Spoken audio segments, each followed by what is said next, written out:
Guys, welcome to Vivi's Garden. So I'm going to show you something pretty cool. I opened my fridge and I saw some garlic cloves that were sprouting.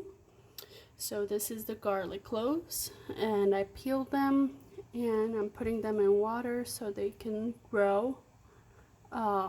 This is the first time I'm doing this. I'm hoping it will give us some good garlic. I'm not a big garlic fan, but my husband likes it and my kids do too, and it's good to cook as well, so we'll see how that goes. This is this is mint that I'm growing. You can see the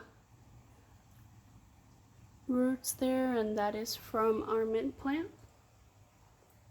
So just showing you a little bit of the things that I'm doing right now.